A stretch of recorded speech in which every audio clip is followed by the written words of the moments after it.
इस गाड़ी को इस प्रकार से सजाया गया था मानो ये भारतीय जनता पार्टी की गाड़ी है।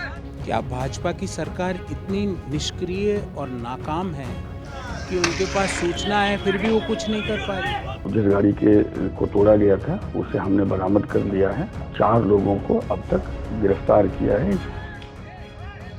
क्या कानपुर में दंगा फैलाने की साजिश हो रही थी? क्या समाजवादी पार्टी के कार्यकर्ताओं ने जिस कार में आग लगाई थी वो बीजेपी की नहीं बल्कि समाजवादियों की ही थी? ये सवाल इसलिए क्योंकि बीजेपी के प्रवक्ता संबित पात्रा ने कल की घटना को लेकर गंभीर आरोप लगाए हैं। तो सपा के कार्यकर्ताओं ने गाड़ी तोड़ा। बाद में जब सीसीटीवी फुटेज के माध्यम से और पुलिस लगा करके जांच की गई तो मालूम पड़ा कि दरअसल ये जो गाड़ी थी ये भारतीय जनता पार्टी के किसी कार्यकर्ता की गाड़ी नहीं थी। ये गाड़ी भी समाजवादी पार्टी के ही कार्यकर्ता की गाड़ी थी।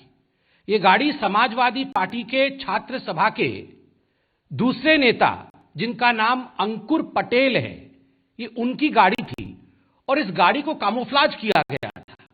इस गाड़ी को इस प्रकार से सजाया गया था मानो ये भारतीय जनता पार्टी की गाड़ी है और इस गाड़ी को तोड़ा गया, आगजनी की कोशिश की गई, इसको चकनाचूर कर दिया गया और इस वीडियो को शूट करके रैली के स्थान के पास इस प्रकार से हम हुड़दंग मचा रहे हैं, इस संदेश को सोशल मीडिया के माध्यम से भेजा गया। संबित पात्रा की माने तो उनके पास कुछ ऐसे वायरल मैसेज आए थे जिससे उनको ये मालूम हुआ कि कानपुर में बड़ी साजिश हो रही है। वायरल मैसेज के आधार पर क्या ये कहना सही होगा कि कानपुर में दंगा फैलाने की प्लानिंग थी? कांग्रेस ने इसको लेकर बीजेपी पर पलटवार किया है। उन्होंने कहा कि जब संबित पात्रा को सब कुछ मालूम है तो फिर कार्रवाई करने से कौन रोक रहा है? क्या भाजपा की सरकार इतनी निष्क्रिय और नाकाम है कि उनके पास सूचना है फिर भी वो कुछ नहीं कर पा रही? अगर उनके पास सूचना है तो जो दंगा फैलाने वाले हैं उनको पकड़ के जेल में डालिए ना। इस तरह से वातावरण को क्यों दूषित कर रहे हैं? देश में भाजपा की सरकार, उत्तर प्रदेश में भाजपा की सरकार, तो क्या योगी जी इतने नाकाम हैं कि उनके पास सूचना है फिर भी वो दंगे नहीं रोक पाए?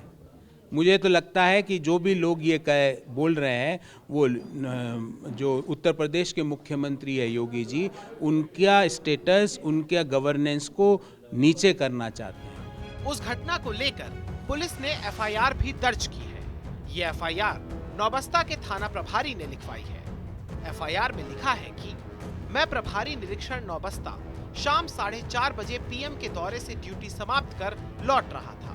मैंने सोशल मीडिया पर देखा कि समाजवादी पार्टी के 8 से 10 कार्यकर्ताओं ने बीजेपी की गाड़ी पर पथराव किया है, प्रधानमंत्री का पुतला जलाया है। मैं तुरंत घटनास्थल पर पहुंचा तो आसपास जली हुई लकड़ियां थी, गाड़ी के शीशे टूटे हुए थे। आसपास के लोगों से पूछताछ की कोशिश की तो लोग डर के मारे कुछ कह नहीं रहे थे। एफआईआर में लिखा है कि पुतला इसलिए जलाया गया ताकि बीजेपी कार्यकर्ता उग्र हो जाए और उपद्रव फैल जाए।